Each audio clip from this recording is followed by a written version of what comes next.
dengan dinyatakannya termohon sebagai istri yang nusuk, maka hak-hak sebagai istri yang akan diceraikan dengan tadi untuk mendapatkan nafkah idah, nafkah madiah, nah itu secara otomatis maka dia dinyatakan tidak berhak. Karena dalam ketentuan kompilasi hukum Islam pasal 149 huruf B itu jelas sekali, istri yang diceraikan itu berhak untuk nafkah, baik nafkah madiah atau nafkah idah, itu dengan syarat kalau tidak berlaku nusuk. Jadi ketika dinyatakan terbukti nusuk maka dia tidak punya hak.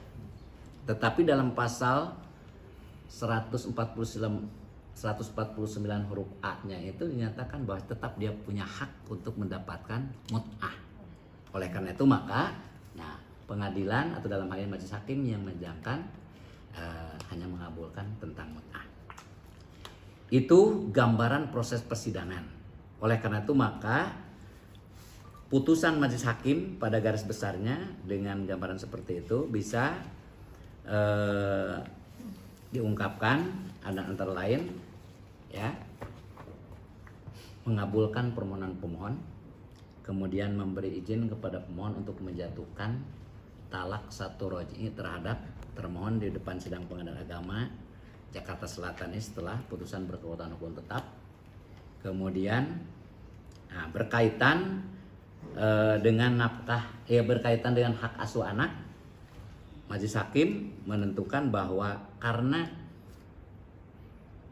dalam proses persidangan ini telah diupayakan berkali-kali baik oleh majelis hakim maupun oleh mediator tentang hak asuh anak itu, ternyata ada kecenderungan antara pemohon dengan termohon itu untuk mengasuh anak secara bersama-sama, yang dikenal dengan istilahnya joint custody ya.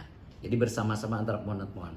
Hanya saja waktu mediasi itu ada usulan dari pihak termohon, dia minta 6 bulan pertama di termohon, kemudian 6 bulan berikutnya di pemohon.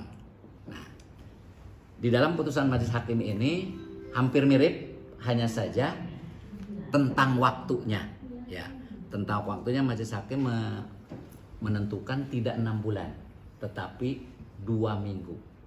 2 minggu pertama di termohon, kemudian 2 minggu berikutnya di pemohon. Mengingat berbagai macam pertimbangan, karena memang kondisi anak kalau terlalu lama juga mungkin bagaimana gitu ya. Itu salah satunya. Jadi itu gambaran tentang hak asuh anaknya. Sehingga tentang hak asuh anak ini ditetapkan bahwa menetapkan anak yang bernama Kiano Tigerwong dan Kenzo El Dragowong itu berada di bawah pemeliharaan bersama ya, atau joint custody oleh pemohon dan termohon ya, dengan setelah putusan ini berkekuatan tetap dengan ketentuan 2 pekan pertama dengan termohon dan 2 pekan keduanya berikutnya dengan pemohon, terus bergantian seperti itu untuk mendekatkan antara kedua orang tuanya.